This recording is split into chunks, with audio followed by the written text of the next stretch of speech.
نحمده ونصلي على رسوله الكريم أما بعد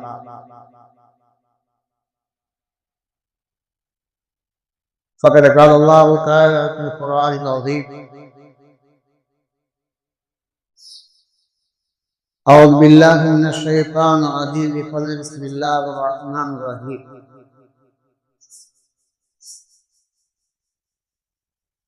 الصابرين والصادقين والقانتين والمنفقين والمستغفرين بالأسحار صدق الله العلي العظيم. وقال رسول الله صلى الله عليه وسلم الصدقة ترد البلاء والخلاء أو كما قال رسول الله صلى الله عليه وسلم.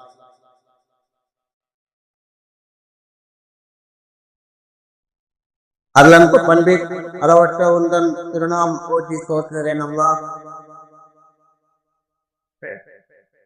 சாந்தியும் சமாதானமும்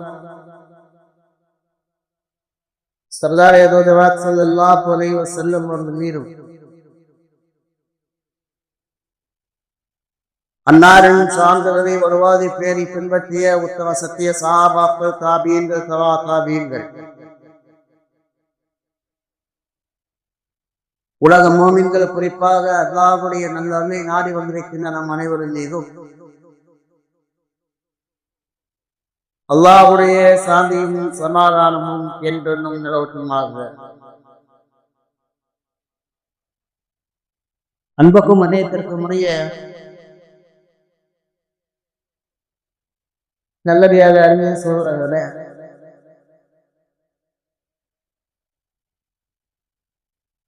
இந்த உலகத்தில் நாம் வந்ததற்கான நோக்கம் சொர்க்கத்தையும் அல்லாஹ்வுடைய அன்பையும் பொருத்தத்தையும் பெற்றுக் கொள்வதற்கான வழிகளை நடைமுறைப்படுத்துவதற்குத்தான், கடைபிடிப்பதற்குத்தான்.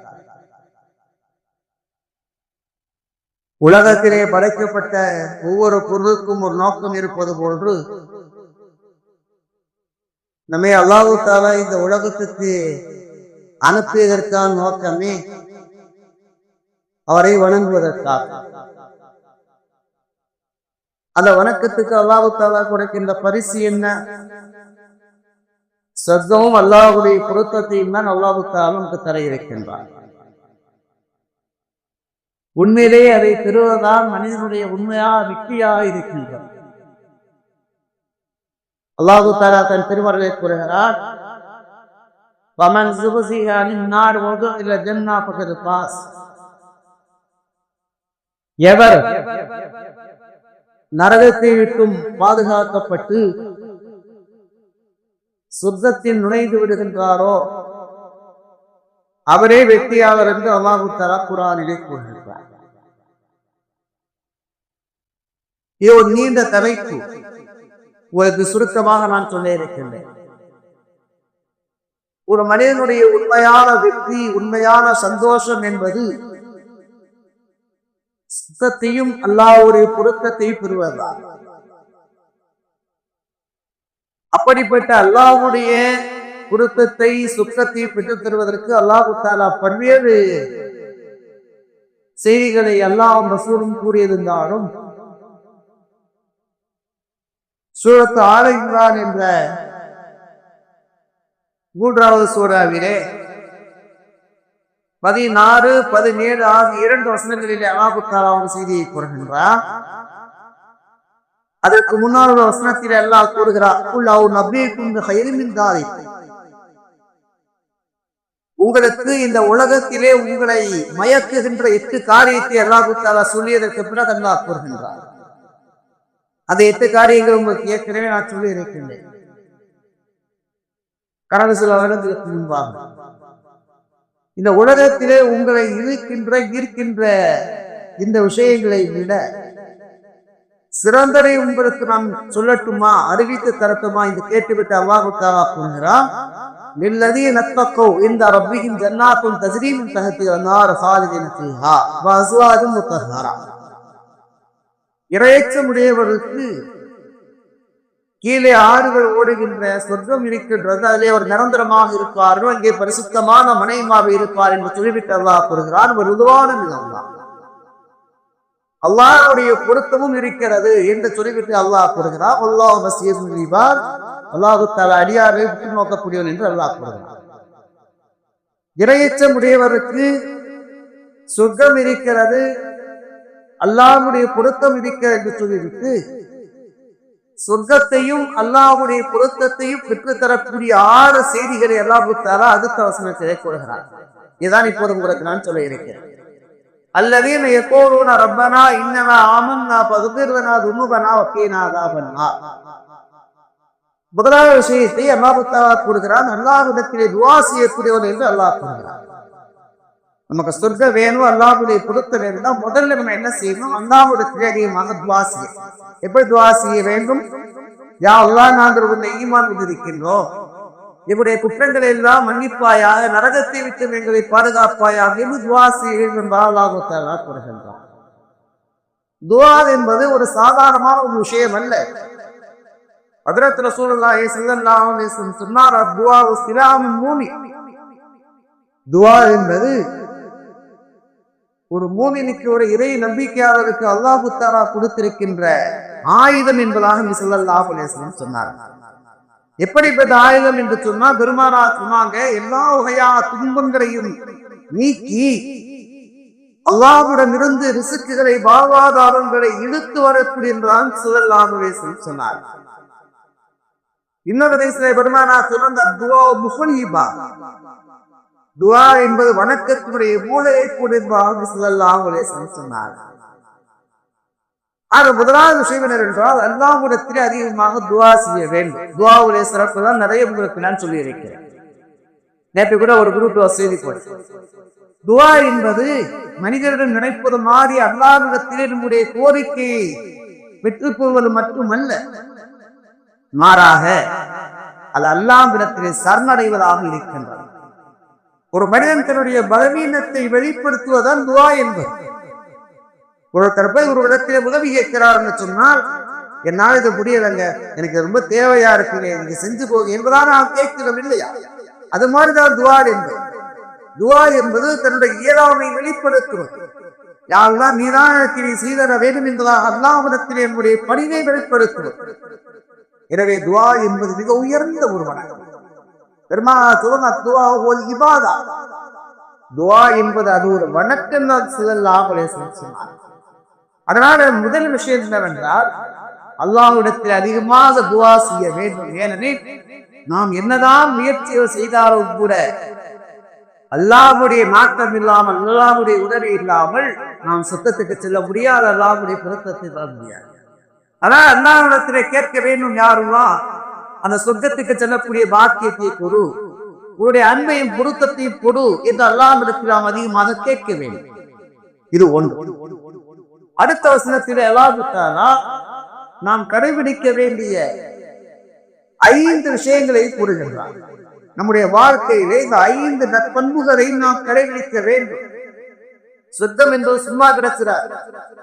அல்லாஹ் தஆலா இல்லையா, மஹசிப்தான் ததுகுல் ஜன்னah, சொர்க்கம் உங்களுக்கு லேசா கிடைத்துவிடுவதாக நீங்கள் கருதுகிறீர்களா என்று அல்லாஹ் தஆலா கேட்பார். உலகத்திலே ஒரு வீட்டை கட்டுவதாக இருந்தால் நாம் எவ்வளவு சிரமப்படுகிறோம். அப்படி இருக்கின்ற நேரத்திலே அந்த வீடும் நிரந்தரம் இல்லை, நாமும் நிரந்தரம் இல்லை. இப்படி இருக்கின்ற இந்த உலகத்தினுடைய வீட்டை அடைவதற்கே நாம் எவ்வளவு கஷ்டப்படுகிறோம் என்றால், சொர்க்கத்தை அடைவது என்பது அவ்வளவு இலகுவானதா? இல்லை. ஆனால் பெரும் முயற்சி செய்யாமல் பெற்றுக் கொள்ளலாம். நம்முடைய வாழ்க்கையிலே 5 வகையான நற்பண்புகளை நாம் கடைபிடிக்க வேண்டும் என்று அல்லாஹ் தஆலா கூறுகிறார். முதலாவது கூறுகின்றார், அஸ்ஸாபிரி, பொறுமைசாலர்கள் என்று அல்லாஹ் தஆலா கூறுகிறார். என்ன விரிவுரையாளர்கள் 3 வகையான விளக்கங்களை கூறுகிறார். வாழ்க்கையிலே 3 வகையான பொறுமை தேவை. ஒன்று என்ன? அஸ்ஸபுரு அலா தாஅதி, வணக்க வழிபாடுகளை செய்கிற நேரத்தில் ஏற்படுகின்ற சிரமத்திலே பொறுமையை கடைபிடிக்கிறது. எந்த ஒரு வணக்கத்தை செய்வதாக இருந்தாலும் அதிலே சில சிரமங்கள் இருக்கத்தான். எந்த வணக்கத்தையும் சிரமம் இல்லாமல் நாம் செய்துவிட முடியாது. தொழுகிறோம், அந்த தொழுகையில அந்த நேரத்திலே வந்து தொழுதல் என்பது சிரமம் தான். அந்த நேரத்திலே தொழுகை நிறைவேற்றுவது என்பது சிரமம் தான். ரமதானுடைய காலத்திலே நோன்பு நோக்கின்றோம், நம்முடைய பொருளிலிருந்து என்ன செய்கின்றோம், ஜக்காத்தை கொடுக்கின்றோம். ஹஜ்ஜினுடைய வணக்கம் என்பது மிக கஷ்டமானது. லட்சக்கணக்கான மக்கள் கூடுகிறார்கள். அந்த நேரத்திலே ஒரு வணக்கத்தை செய்வது என்பது கஷ்டமான காரியம். ஆனால் அந்த வணக்கத்தின் நேரத்தில் பொறுமை அவசியம். போற நேரத்தில் கூட பார்க்கலாம், போகையில ஒற்றுமையா போனாங்களா வரும்போது பிரிஞ்சுடுவாங்க. அங்கே போய் பார்த்தோம்னா ஏகப்பட்ட பிரச்சனையா இருக்கும். எனக்கு அதை செய்யல, இதை செய்யல, என்ன கவனிக்கல, எனக்கு அவர் கறிய வைக்கிற மீனை வைக்கிற இந்த பெரிய பஞ்சாயத்துல அங்கே நடக்கும். ஆக வணக்கம் என்பது வேறு சில சேர்ந்து எந்த வணக்கத்தை செய்வதாக இருந்தாலும் அதனை சிரமம் இல்லாமல். ஆனால் எந்த அளவுக்கு நாம் அந்த சிரமத்தை உள்வாங்கி கொண்டு அந்த வணக்கத்தை நாம் நிறைவேற்றுகின்றோமோ அந்த அளவுக்கு நமக்கு உயர்ந்த அந்தஸ்து கிடைக்கின்றது.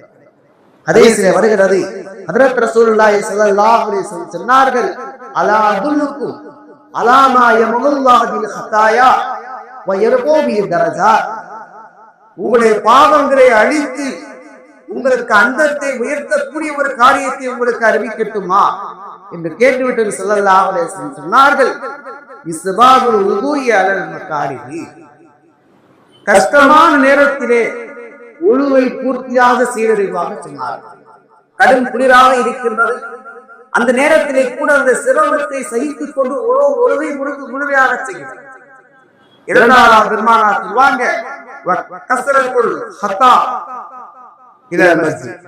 பள்ளிவாசலுக்கு நகர்ந்து செல்வதாக சொன்னார்கள். மூன்றாவது சொன்னாங்க, ஒரு தொழுகை முடிந்ததற்கு பிறகு இன்னொரு தொழுகைக்காக எதிர்பார்த்து இருக்கிறதாக சொன்னார்.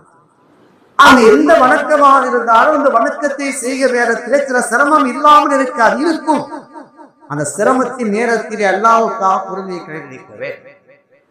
இன்னொன்று அஸ்தபுல் மாசியா, பாவங்கள் செய்கிற நேரத்திலே ஏற்படுகின்ற சிரமத்தை நாம் சகித்துக் கொள்ளுதல். அவ்வளவு பாவம் செய்வதற்கான வாய்ப்புகள் இருக்கிற நேரத்திலே கூட மனதை தூண்டுகின்ற நேரத்தில் அங்கே மன கட்டுப்பாடு என்பது மிக முக்கியம். அல்லாஹ் தன் திருமறை சொல்வான்,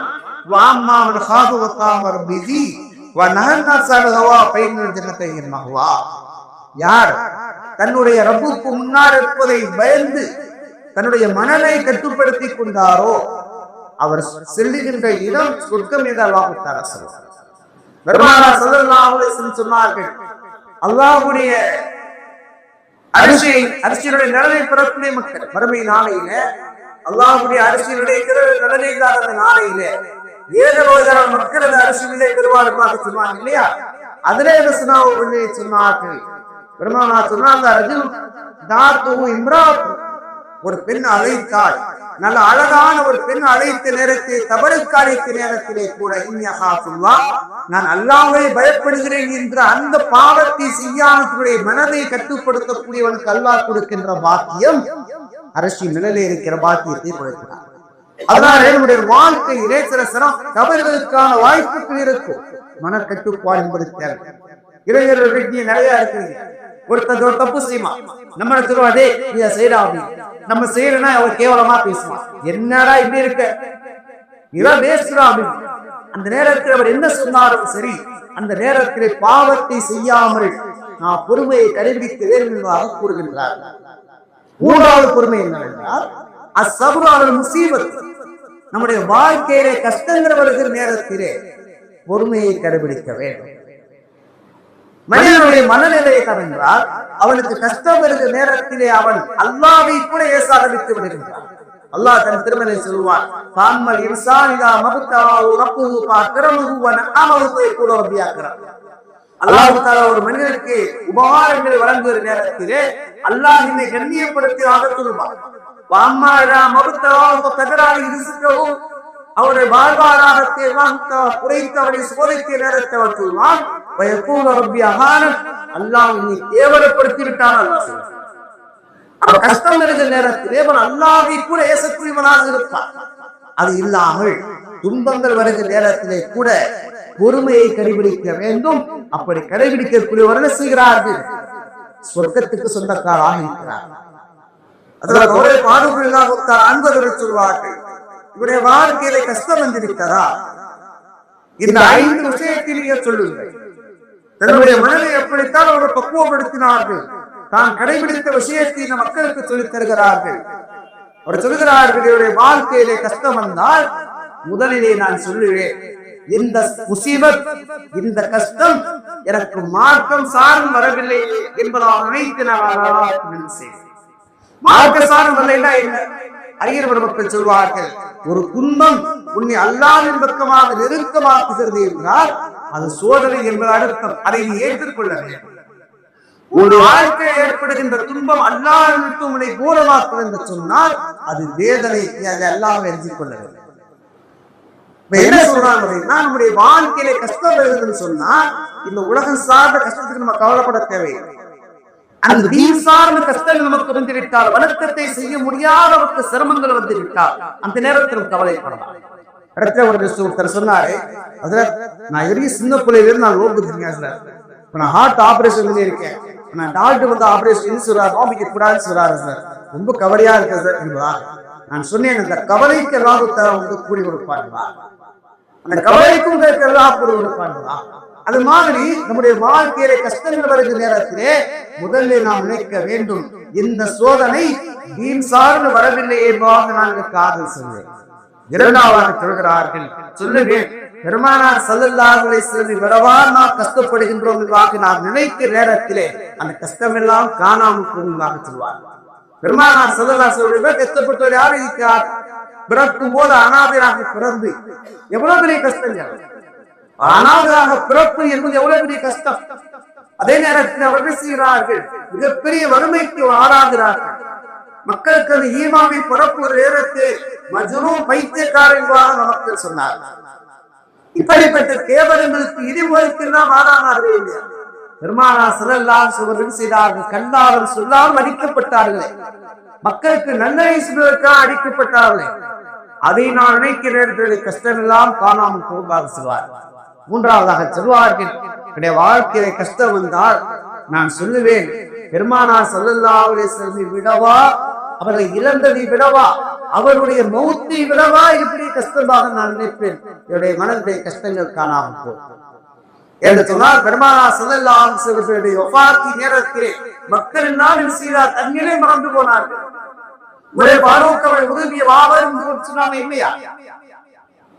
எப்படி மூசா அலைஹிஸ்ஸலாம் தூர் மலையிலே அல்லாஹ்விடத்திலே பேசுவதற்கு சென்றிருக்கிறார், அது மாதிரி பெருமானார் ஸல்லல்லாஹு அலைஹி வஸல்லம் அல்லாஹ்விடத்திலே பேசுவதற்காக சென்றிருக்கிறார். பெருமானார் மூத்தாயிருக்கிறார், யாராவது சொன்னார், அவரை குறை செய்வார்கள், சொன்னார், தன்னிலை மறந்தார். உன்னிலே பெருமானார் மூத்தாயிடம் போயிருக்கிறார். எனவே பெருமானார் ஸல்லல்லாஹு அலைஹி வஸல்லம் விட அவருடைய மௌத்தை விடவா பெரிய சோதனையாக நான் நினைப்பேன், அது காணாமல். நாலாவதாக சொல்லுவாங்க, என்னுடைய வாழ்க்கையிலே கஷ்டம் என்றால் நமக்கும் பாடம். நம்முடைய வாழ்க்கையில கஷ்டம் வந்தால் நமக்கு கீழே எத்தனையோ மக்கள் இருக்கிறார்கள், இவர்களை விட அல்லாஹ் மேலாக வைத்திருக்கேன் நான் வைத்து பார்த்தேன், கஷ்டம் எல்லாம் காணாமல். நமக்கு கீழே எத்தனையோ மக்கள் இருக்கிறாங்க இல்லையா? ஐந்தாவதாக சொல்லுவாங்க, நம்முடைய வாழ்க்கையில் ஏற்படுகின்ற எல்லா கஷ்டங்களுக்கும் அல்லாஹ் தஆலா சிறந்த பகரத்தை வழங்குவார்கள் பெருமானார் சொல்லியிருக்கிறார்கள். அந்த கஷ்டத்துக்கெல்லாம் பகரம் இருக்கு பெருமானார் சொல்லுவாங்க, லிக்குல்லி மிஹனத்தும் மின்ஹா, லிக்குல்லி மிஹனத்தும் மின்ஹா. இந்த உலகத்திலே ஒரு மனிதனுடைய வாழ்க்கை ஏற்படுகின்ற எல்லா சோதனைக்கும் அல்லாஹ் தஆலா சிறந்த சன்மானத்தை வாரம் ஸல்லல்லாஹு அலைஹி வஸல்லம் சொன்னாங்க. அதை நான் நினைத்து பார்க்கிறேன், இந்த கஷ்டம் எல்லாம் காணாமல் போகும். அப்ப அல்லாஹ்வுடைய பொருத்தமும் சொர்க்கமும் நமக்கு கிடைக்கிறதா, முதல்ல நான் செய்ய வேண்டியது அல்லாஹ் கூறுகிறான், முதல்ல துஆ செய்ய வேண்டும். இரண்டாவதாக என்ன? அஸ்ஸாபிரி, வாழ்க்கையிலே பொறுமை என்பது தேவை. அடுத்து மூன்றாவதாக அல்லாஹ் தஆலா கூறுகிறான், வஸாதிகி, உண்மையாளர் என்று அல்லாஹ் தஆலா கூறுகிறார்.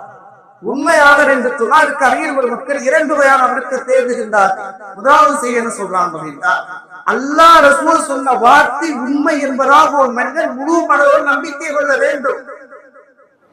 அல்லாஹ் ரசூல் சொன்னாங்கன்னா உண்மையிலேயே உண்மைதான் நம்பணும். நமக்கு எந்த வகையான ஒதுக்கிய தேர்ந்தெடுக்க ஏற்படக்கூடாது. அல்லாஹ் சொன்னாரோ உண்மையாகத்தான் இருக்கும். காபிர்கள் கூட பெருமானாரை மறுத்தார்கள் என்று சொன்னால் வேண்டும் என்றேதான் மறுத்தாலே தவிர பெருமானார் சதாசர் சொன்ன வார்த்தை உண்மை என்பது காபிர்களுக்கு கூட தெரியும். வரலாறு நிறைய இருக்கிறது. பெருமானார் ஸல்லல்லாஹு அலைஹி வஸல்லம் வந்து உபய் இப்னு ஹலப் என்பவர் சொல்வார், முகமதே உண்மை கொலை செய்வதற்காக ஒரு குதிரை நான் வாங்கி வைத்திருக்கேன், குதிரை வாங்கி வச்சிருக்கேன், அதுல ஏறி வந்து உண்மை கொலை செய்வதாக சொன்னார். பெருமானார் சொல்லவில்லை. உகது போர்க்களம் பெருமானார் ஸல்லல்லாஹு அலைஹி வஸல்லம் கொலை செய்வதற்காக உபய் இப்னு ஹலப் வருகின்றார், வேகமாக வருகின்றார். அருகில் இருந்த சஹாபாக்கள் நபியிடத்திலே சொன்னார், அல்லாஹ்வுடைய தூதரே, உங்களை கொலை செய்வதாக சபதம் செய்தவன் வந்து கொண்டிருக்கிறார் வேகமாக என்பதாக. பெருமானார் ஸல்லல்லாஹு அலைஹி வஸல்லம் சொன்னார், அவரை விட்டு விடுவதாக சொன்னார். அவன் அருகிலே வந்தார். ஸல்லல்லாஹு அலைஹி வஸல்லம் தனக்கு அருகிலே இருந்த ஒரு தோழரிடத்தில் என்ன செய்யறாங்க, ஒரு ஈட்டியை வாங்கி செய்யறாங்க, மேலே எரிஞ்சாங்க. அது கழுத்திலே லேசான காயத்தை ஏற்படுத்தின, அவ்வளவுதான். அந்த குதிரை இருந்து கீழே இருந்து புரண்டான், கத்தினான், கதறினான், முகமதை நீ கொலை செய்து விட்டார்களா? அபூ சுஃபியான் பார்த்துவிட்டு சொன்னார், உனக்கு கேவலமாக இல்லையா? ஒரு சின்ன கீழே இதற்காக நீ இவ்வளவு கதறுகின்றான், நீ மிகப்பெரிய வீரன் இல்லையா? அவன் என்ன சொன்னான்? அபூ சுஃபியான், நீங்கள் வெளியிலே பார்க்கிறீர்கள், பார்ப்பதற்கு இது சாதாரணமான காயமாக தெரிகின்றது. ஆனால் இது ஏற்படுத்தக்கூடிய ரணம் வேதனை என்ன தெரியுமா? இந்த அரபக தீபகத்துவத்திலே இருக்கின்ற அனைவருக்கும் பங்கிட்டால் கூட அனைவரும் செத்து போவார். சொல்லிவிட்டு அடுத்த ஒரு வார்த்தையை சொன்னார். என்ன சொன்னா தெரியுமா? முகவல் அன்பே சொன்னார். என்ன சொன்னார்? நான் உன்னை கொலை செய்வாக சொன்ன நேரத்திலே அந்த நேரத்திலே பெருமானார் வார்த்தை சொன்னார்கள், உபை உனது மர்மனின் கையிலாக சொன்னார்கள். அப்போது நான் புரிந்து கொண்டு எனக்கு மௌத்து அவர் மூலமாக என்பாக அதான் இப்போ நடந்திருக்கிறார் சொன்ன அதே மாதிரி கத்தி கிட்டவன் செத்து போவார். அறிஞர்கள் எழுதுகின்றார்கள், ஈமான் என்றால் பெருமானார் ஸல்லல்லாஹு என்ன சொன்னார்களோ, அல்லாஹ் என்ன சொன்னாரோ அது 100% உண்மைதான். என்னுடைய அறிவு ஏற்றுக்கொண்டாலும் சரி, ஏற்றுக்கொள்ளாவிட்டாலும் சரி என்ற உண்மையான உண்மை இடத்தில் இருக்க வேண்டும். இரண்டாவது சொல்றாங்க, உண்மையை பேசக்கூடியவர்கள். உண்மையை பேசக்கூடியவர்கள் எல்லா நிலையிலும் உண்மையை பேச அழைக்கும் பெருமானாக்குவாங்க. உண்மையை பேசக்கூடியவர்கள். உண்மையை பேசுவது என்பது சில நேரங்கள் நமக்கு சிரமமாக இருக்கலாம். ஆனால் உண்மை பேசுவது என்பது அந்த நேரத்தில் சிரமம். உண்மையை பேசிவிட்டால் எந்த பிரச்சனை? அதாவது சொல்லுவான், உண்மையை பேசுவதற்கு ஞாபக சக்தி தேவையில்லை, பொய் பேசுவதற்கு ஞாபக சக்தி தேவை. ஏன்னா இப்ப சமாளிச்சோம் அப்படின்னா அதுக்கு பிறகு என்ன செய்யறது? திடீர்னு கேட்க நேரத்தில் உலகி போவான். உண்மை என்பது மிக முக்கியம். பெருமானார் சொல்லுவாங்க, நீங்கள் உண்மையை பேசுங்கள், என்ன சீக்க எகதீகள் பிர், உண்மை என்பது நன்மைக்கு வழிகாட்டும். நன்மை என்பது சொர்க்கத்தை உங்கள் அழைத்து செல்வாங்க சொன்னாங்க. வீரத்திலே ஒரு செய்தி நான் படித்தேன். உண்மை பேசுதல் என்பது மனிதனுக்கு நினைவாற்றலை அதிகமாக்கக்கூடியது. நான் ஷாஃபி ரஹ்மத்துல்லாஹி அலைஹி சிறுவராக இருக்கிற நேரத்துல அவங்க அம்மா மதரசாவுக்கு அனுப்புற நேரத்துல சொல்லுவாங்களாம், மகனிடத்திலே சத்தியம் வாங்குவாங்க பிறந்த ஒரு மகனே, அல்லாஹ்வுடைய சத்தியமா நான் உண்மைதான் பேசினாங்க, நீ சத்தியம் செய்து செல்ல வேண்டும் என்பதாக அல்லாஹ் தஆலா அவருக்கு நினைவாற்றலை கொடுப்பான் சொன்னார். அவங்க எங்க பார்த்து சொன்னாங்க தெரியல. ஆனால் அந்த தாய் சின்ன வாழ்க்கை நடந்ததாக இருக்கிறார் சொல்லி இருக்கிறது. 7 வயதிலே குர்ஆனை மன்னம் செய்தார்கள். அந்த காலத்தில் மத்தா இப்னு மாலிக் பெரும் கிதாப், புகாரி ஷரீஃபை விட பெரிய கிதாப் மத்தா இப்னு மாலிக் சொல்றாங்க. 7 லட்சம் ஹதீஸ் இருந்ததாக கூட கூறுகிறார். ஒரு 7 லட்சம் ஹதீஸை ஒரு 10 வயசுக்குள்ள மனப்பாடம் பண்ற முடியுமா? நம்ம 40 ஹதீஸை மனப்பாடம் பண்றதுக்கே நம்ம தடுமாறி போயிருக்காது. அப்பதான் ஞாபக சக்தி அவங்களுக்கு ஏற்பட்டது. 12 வயசு ஹரம் ஷரீஃபுக்கு இமாமாக நின்று 13 வயசுல அந்த அரபகத்தினுடைய மக்கா மதீனாவுக்கு காசியாக இருந்தாங்கன்னா என்ன அர்த்தம்? உண்மையை பேசுறது ஞாபக சக்தி அதிகமாகும். அதான் புத்தகங்களை கூறுகிறான், அவர் உண்மையை பேசக்கூடியவர்கள். அடுத்த அல்லாஹ் கூறுகின்றார், 4வது செய்தி கூறுகிறார், காணித்தீன் என்றார் என்ன? அல்லாஹ்வுடைய கட்டளைக்கு ரசூலுடைய கட்டளைக்கு முற்றிலும் கீழ்ப்படிந்து நடக்கக்கூடியவர்கள். உன்னதத்தில் என்பது மட்டும் அல்ல, அனைத்துடைய வாழ்க்கையை கடைபிடிக்க வேண்டும். அல்லாஹ் ரசூல் சொன்னாங்க கீழ்ப்படிதல் என்பது இருக்க வேண்டும். அல்லாஹ் செய்திருவார்கள், உக்பத் பின் ஆமீர் அன்பவர்கள் ஒரு பெண்ணை நிக்கா செய்வார். நிறைய மகர் கொடுத்து நிக்கா செய்து வாழ்ந்துட்டு இருப்பாங்க. ஒரு நாள் அவரை பார்ப்பதற்காக சிறுபிராயத்தில் அவங்களுக்கு பால் கொடுத்த தாயார் வருவாங்க. பேசிட்டு இருப்பாங்க. ஏன்னா அந்த காலத்துல வந்து கிராமத்துல இருந்து செய்வாங்க, வந்து பெண்கள் வந்து அந்த குழந்தை இருந்து போய் பால் கொடுப்பாங்க. ஆனா அந்த பால் கொடுத்த தாய் வந்து என்ன செய்யறாங்க, அந்த குழந்தை பேசிட்டு இருக்காங்க. பேசுற பிறகு கேட்டாங்க, நீ யாரை பாதி காசு இருக்க? நான் என்ன குடும்பத்திலே இந்த பெண் காசு இருக்கேன். அப்படியா? அந்த பெண்ணுக்கு நான் பால் கொடுத்திருக்கிறேனே, உனக்கு பிறகு சில ஆண்டுகள் கழித்து அந்த பெண்ணுக்கு நான் பால் கொடுத்திருக்கிறேன். பால்குடி சகோதரி காசு செய்யக்கூடாது என்பதாக இது நடந்தது மக்காவிலே பெருமானார் அப்ப மதீனாவில் இருக்காங்க. வந்து 450 கிலோமீட்டர் பயணம் செஞ்சு அங்கே போறாங்க. நபீரத்திலே சத்தம் கேட்பது. அந்த காலத்தில் தொலைபேசி இல்லையா? இல்லையே கேட்கிறார். பெருமானார் அவர்கள் அந்த விஷயத்தை கேட்டதற்கு பிறகு ஒரே ஒரு வார்த்தை சொன்னார்கள், கைப்ப வக்கது கீழே, கைப்ப வக்கது கீழே. சொல்லப்பட்டதற்கு பிறகு இதை என்ன இருக்குன்னு கேட்கிறாங்க. பால் கொடுத்த தாயை சொன்னதுக்கு பிறகு என்ன இருக்கிறார்? உடனே அவங்க எதையுமே யோசிக்கவே இல்லை. வந்தார் அந்த மனைவிடத்தில் சொன்னால் உன்னை நான் தலாக் சொல்கிறேன், உன்னை எனக்கு ரொம்ப பிடிக்கும், நேசமாக வாழ்ந்தவர்கள் உன்னை அதிகமாக பிடிக்கும், உனக்கு நான் நிறைய மகன் கொடுத்திருக்கின்றேன், ஆனாலும் கூட எப்போது நாம் இருவருமே பார்வதி சகோதரமாக ஆகிட்டோமோ வகாத்துக்கும் அல்லாஹ் சொல்வான், இத்தகைய நபர்களை திருமணம் செய்யக்கூடாது என்று அல்லாஹ் தஆலா கூறுகிறார். அதிலே ஒன்று பால்குடி சகோதர சகோதரி திருமணம் செய்யக்கூடாது என்று அல்லாஹ் சொல்கிறான். என்ன வேலை என்ன செய்றேன், நான் தலாக் சொல்லிடுவாங்க சொல்லி என்ன செய்யறாங்க, தலாக் சொல்றாங்க. காணித்தே என்று சொன்னால் அல்லாஹ் ரசூல் சொன்ன வார்த்தைகளை முழுமையார் கீழ்ப்படி நடந்தவர்கள் என்று அல்லாஹ் தஆலா கூறுகிறார். அடுத்த அல்லாஹ் தஆலா ஐந்தாவதாக கூறுகிறார், முன்சிக்கின் என்று சொன்னால் நல்ல காரியங்களே தான தர்மங்கள் செய்யக்கூடியவர்களாக இருப்பார். நல்ல காரியங்கள் என்ன செய்யணும், தாராளமாக செலவு செய்யக்கூடியவர். நமக்கு அல்லாஹ் எப்போது எவ்வளவு கொடுத்திருக்கிறானோ அவ்வளவு கொடுக்கணும். அதுக்காக நிறைய இருந்தா கொடுக்கணும், கம்மியா இருந்தா கொடுக்க தேவை அப்படின்னு இல்லை. அல்லாஹ் சொல்ல ஒரு சுனத்தை அல்லாஹ் சொல்லுவா, அவர்கள் வசதியாக இருந்த காலத்திலேயுமே தர்மம் செய்வார்கள், கஷ்டமான நேரத்திலும் ஒரு தர்மம் செய்வார்கள். அப்ப என்ன அர்த்தம், 1000 ரூபாய் இருந்தாலும் கொடுக்க வேண்டும், 100 ரூபாய் இருந்தாலும் கொடுக்க வேண்டும், 10 ரூபாய் இருந்தாலும் கூட கொடுத்து விட்டு பொறுமையாக இருக்க சேர்க்கக்கூடியது. நம்முடைய வாழ்க்கையில எப்போது நமக்கு உதவி செய்வதற்கான வாய்ப்புகள் இருக்கின்றதோ அந்த வாய்ப்பை நாம் பயன்படுத்திக் கொள்ள வேண்டும். தர்மம் என்பது சாதாரணமானது அல்ல, தர்மம் என்பது சாதாரணமானது அல்ல. ஒவ்வொரு நாளும் 2 வானவர்கள் இந்த உலகத்துக்கு வருகை தருகிறார்கள். ஒரு வானவர் துவா செய்கிறார், அல்லாஹ் மாத்திகி அல்லாஹ் மாத்தி நீ உன்சிக்கின் ஹலபா, யா அல்லாஹ் யார் இன்று நல்ல காரியங்களை உதவி செய்கின்றார்களோ அவளுக்கு சிறந்த பகரத்தை புரிவாக ஒரு மலக்கு துவா செய்கிறார். இன்னொரு ஆமீன் கொடுக்கிறார். இரண்டாவதாக ஒரு மலக்கு கூறுகிறார், அல்லாஹ் மாத்திகி உன்சிக்கின் தலபா, யா அல்லாஹ் யார் கொடுப்பதற்கான வாய்ப்பு இருந்தும் கொடுக்காம தன்னை தடுத்துக் கொண்டார்களோ அவளுக்கு நீ நஷ்டத்தை கூட அழிவைக்குரியதாக துவா செய்கின்றார். இன்னொரு வழக்கு என்ன செய்கிறார், ஆமீன் கூறுகிறார். ஆனால் ஒவ்வொரு நாளும் தர்மம் செய்ய வேண்டும். அறிஞர்கள் மக்கள் சொல்றாங்க, நம்ம தர்மம் செய்யறோம், அதுக்கு பிக்சட்டா என்ன ரமலான் மாசம் வச்சிருக்கோம், ரமலான் மாசம் வந்தா தான் தர்மம் கொடுக்கணும், அதுவும் நமக்கு எவ்வளவு சக்காத்து கொடுக்கணும் அப்படிங்கிற கணக்குலாம் இல்ல. அந்த நேரம் நம்ம பிக்சட்டா இவ்வளவுதான் கொடுக்கலாம் சொல்லி அதை முடித்துக் கொடுக்கிறோம் அல்ல. ஜக்காத் என்பதே வருஷத்துக்கு ஒரு தடவை கணக்கு பார்த்து கொடுப்பது. அது அல்லாமல் எல்லா காலத்திலுமே நம்மால் உதவி செய்ய முடியும் என்று சொன்னால் தினந்தோறும் ஒரு தர்மம். அதன் மூலமாக என்ன செய்கின்றோம், மலக்கினுடைய துவாவை பெற்றுக் கொள்கின்றோம். கடைசி நேரமாகிவிடுச்சு. அடுத்ததாக அல்லாஹ் தஆலா 6வது செய்தி கூறுகிறான், வல் முஸ்தகஃபிரீன பில் அஸ்ஹார், சஹருடைய நேரத்திலே அல்லாஹ்விடத்திலே பாவ மன்னிப்பு தேடக்கூடியவர் என்று அல்லாஹ் தஆலா கூறுகிறார்.